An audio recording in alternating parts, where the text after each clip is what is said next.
Good morning students, class 9th। कैसे हैं आप सब। आज हम चैप्टर पढ़ने जा रहे हैं स्पर्श गद्य भाग से तुम कब जाओगे अतिथि, यानी कि ये एक व्यंग्यात्मक लेख है और इसके लेखक हैं शरद जोशी। तो पाठ पढ़ने से पहले हम लेखक के बारे में जान लेते हैं। लेखक शरद जोशी का जन्म 21 मई 1931 मध्य प्रदेश के उज्जैन शहर में हुआ। इनकी प्रमुख रचनाएं हैं परिक्रमा, किसी बहाने, जीप पर सवार इल्लियां, तिलिस्म, रहा किनारे बैठ, दूसरी सतह, प्रतिदिन। 2 व्यंग्य नाटक हैं इनके, अंधों का हाथी और एक था गधा। ये 2 नाटक हैं इनके।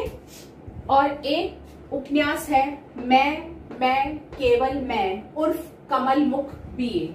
ये पूरे एक उपन्यास का नाम है, मैं केवल मैं उर्फ कमल मुख बीए।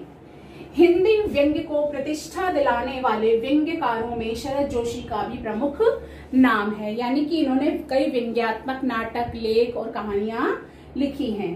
धारावाहिक लेखन में इनका जो योगदान है, ये जो है जिंदगी, विक्रम बेताल, सिंहासन बत्तीसी, वाह जनाब, देवी जी, प्याले में तूफान, दाने अनार के, ये दुनिया गजब की, ये सब क्या है इनके धारावाहिक लेखन है। ये जो है जिंदगी टीवी सीरियल पहले भी आता था, विक्रम बेताल भी आप लोगों ने देखा होगा, सिंहासन बत्तीसी, वाह जनाब, ये सब क्या है, ये धारावाहिक है जो टीवी पर प्रसारित हो चुके हैं। फिल्मी लेखन में, यानी कि फिल्में भी इन्होंने लिखी हैं, जैसे क्षितिज, छोटी सी बात, सांच को आंच नहीं, गोधूली और उत्सव। 1951 से 1956 तक आपने नई दुनिया के लिए लगातार व्यंग्य स्तंभ लिखा। इनकी कहानियों पर आधारित लापतागंज धारावाहिक भी बनाया गया, जो कि आजकल आप लोग सब टीवी या सोनी टीवी पर आता है, देखते हैं। लापतागंज एक सीरियल आता है। 1990 में इनको पद्मश्री सम्मान से सम्मानित किया गया। ये था शरद जोशी के जीवन के बारे में।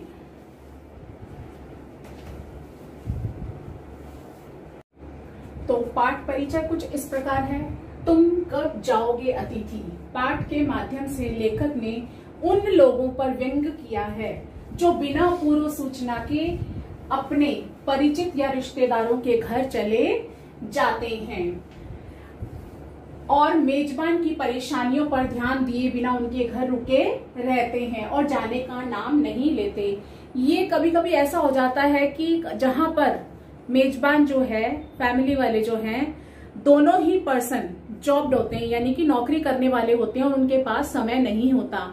उन्हें या तो अपनी नौकरी से छुट्टी लेनी पड़ती है, जिसके कारण उनकी आर्थिक स्थिति वैसे ही डगमगा जाती है। तो और अच्छा अतिथि, लेखक ने कहा कि अच्छा अतिथि वह होता है जो किसी के घर आने की सूचना देकर आए, यानी कि अगर आपको किसी के घर जाना है तो उससे पहले आप उसे सूचित करें या उससे पूछें कि आपके पास समय है या नहीं। आप उसे बिना सूचना दिए उसके घर ना जाएं, इससे उसको परेशानी का सामना करना पड़ सकता है। अच्छा अतिथि वह होता है जो किसी के घर आने की सूचना देकर आए और 1-2 दिन की मेहमानी यानी मेहमान नवाजी करवा करके लौट जाए। पर लेखक के यहाँ आया अतिथि उसकी परेशानी का कारण बन जाता है।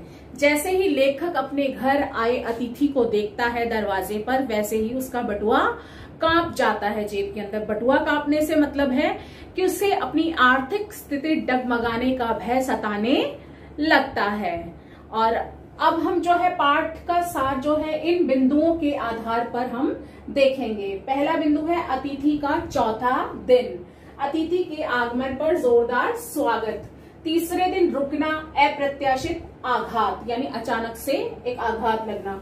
चौथे दिन तक सौहार्द बनी बोरियत, यानी कि 4 दिन तक जो सौहार्द मतलब आपस में प्रेम भावना थी वो अब बोरियत का रूप ले चुकी थी। डिनर से खिचड़ी तक 5वां दिन और सहनशीलता की समाप्ति, यानी कि अब लेखक की सहनशीलता जवाब दे चुकी थी। तो सबसे पहला है अतिथि का चौथा दिन। जैसे ही कहानी शुरू होती है, लेख शुरू होता है, उसमें क्या है, लेखक के घर जो है अतिथि बैठा हुआ है और लेखक के घर 4 दिन हो गए उसे आए हुए, लेकिन वह जाने का नाम नहीं ले रहा। और इधर लेखक उसे बार बार दिखाकर कैलेंडर की तारीखें बदलता रहता है, लेकिन फिर भी जो मेहमान है उस पर इस बात का कोई असर नहीं होता। वो कहता है कि लाखों मील की दूरी तय करके जो एस्ट्रोनॉट चांद पर जाते हैं वो भी तुरंत वहां से कुछ ही समय में लौट आते हैं, लेकिन तुम तो मेरे यहाँ से जाने का नाम ही नहीं ले रहे हो। और इसके बाद है अतिथि के आगमन पर जोरदार स्वागत। जैसे ही लेखक जो है अतिथि को देखता है आया हुआ, पहले तो वो घबरा जाता है, लेकिन फिर भी वह अब जो है उसका जोरदार स्वागत करता है, गले मिलकर के नमस्ते। उसकी पत्नी भी, लेखक की पत्नी भी उसे नमस्कार करके आदर के साथ घर के अंदर उसे बिठाया जाता है और उसका स्वागत किया जाता है, अच्छे से उसकी आवभगत की जाती है। अतिथि और जब मेहमान जो है दोपहर के भोजन, मतलब कि जब जैसे मेहमान आया तो उसके आगमन पर जोरदार स्वागत किया गया। लेखक अपनी आर्थिक स्थिति का ध्यान न रखते हुए जो दोनों समय एक सब्जी या दाल के साथ ही खाना, रोटी खा लेते थे, वो मेहमान के आने पर भोजन को, दोपहर के भोजन को लंच की गरिमा प्रदान करते हैं और रात के भोजन को वो डिनर की गरिमा प्रदान करते हैं। उसमें वो मेहमान को खाने में चपाती, चावल, रायता, सलाद, मिठाई और एक सब्जी और साथ में इस तरह का भोजन उसे खिलाते हैं और साथ में कुछ मीठा भी खिलाते हैं और उसे घुमाने ले जाया जाता है, उसे फिल्म भी दिखाई जाती है। तो मेजबान को लगता है कि शायद अब अच्छी मेहमान नवाजी करवाने के बाद तुरंत चला जाएगा, लेकिन ऐसा नहीं होता है। तीसरे दिन रुकना अप्रत्याशित आघात। इसका मतलब कि 3 दिन हो चुके हैं लेखक को उसके घर पे मेहमान को आए हुए। तो जब लेखक सोचता है कि शायद मेहमान जाने वाला है तो तुरंत ही उसके सोचना ऐसा होता है और लेखक के पास मेहमान आता है, कहता है ये कपड़े कहाँ लॉन्ड्री कहाँ है, मुझे ये कपड़े धुलने के लिए देने हैं। अब तो लेखक और उसकी पत्नी को समझ में आ जाता है कि ये मेहमान जो हैं आज भी यहाँ से नहीं जाने वाले हैं, क्योंकि जब तक लॉन्ड्री से कपड़े धुलकर आएंगे तब तक ये यहीं पर ही रहेंगे। लॉन्ड्री से कपड़े धुलकर आ जाते हैं, लेकिन मेहमान वहीं का वहीं टिका है। कमरे की चादरें 2 बार बदली जा चुकी हैं, लेकिन मेहमान वहीं का वहीं टिका हुआ है। चौथे दिन तक सौहार्द बनी बोरियत, यानी कि जब से लेखक के घर मेहमान आए तब उसने उनके प्रति जो आत्मीयता दिखाई और प्रेम संबंध, मतलब प्रेम भाव दिखाया, वो जो है अब उनके बीच बोरियत का रूप ले चुका था। धीरे धीरे उनके सारे बातचीत के विषय, फिल्म, सिनेमा, राजनीति, रिश्तेदारी, कॉलेज के और स्कूल के जितने भी दिन और जो चर्चा के विषय थे वो सभी समाप्त हो चुके थे। जो हंसी ठहाकों वाले जो बातें थी वो भी अब कमरे में नहीं गूंज रही थी। तो लेखक का ये सब चीजें जो है अब उसको बोरियत सी लगने लग गई थी। और अब डिनर से खिचड़ी तक, यानी कि अब उन्होंने, लेखक ने जो है मेहमान को वापस भेजने का तरीका क्या अपनाया कि वो उसकी आवभगत करके थक चुके थे, लेकिन मेहमान जो है जाने का नाम नहीं ले रहा था। तो लेखक की पत्नी ने डिनर में खिचड़ी बना दी, यानी कि हम तो अब कुछ हल्का ही खाएंगे, यही सोचकर कि शायद मेहमान चला जाए, लेकिन मेहमान फिर भी नहीं जाता है। 5वें दिन तो अब क्या होता है कि लेखक कहता है कि आज तो हम उपवास करेंगे, हम तो कुछ भी नहीं खाएंगे।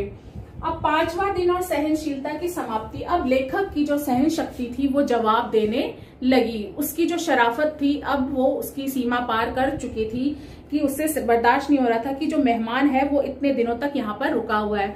उसके रुकने से लेखक की जो है आर्थिक स्थिति डगमगा रही थी।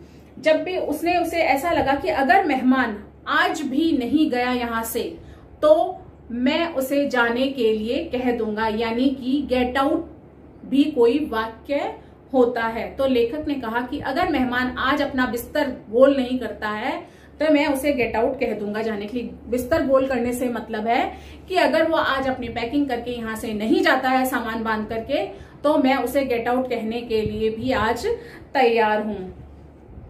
तो इससे पूर्व लेखक कहता है कि कल अगर 5वां दिन है, अतिथि अगर सम्मान पूर्वक यहाँ से नहीं जाता है तो मेरी सहन शक्ति जो है अब जवाब दे देगी और मैं उसे गेट आउट कहने के लिए तैयार हो जाऊंगा। लेखक कहता है कि अतिथि को देवता की संज्ञा दी गई है।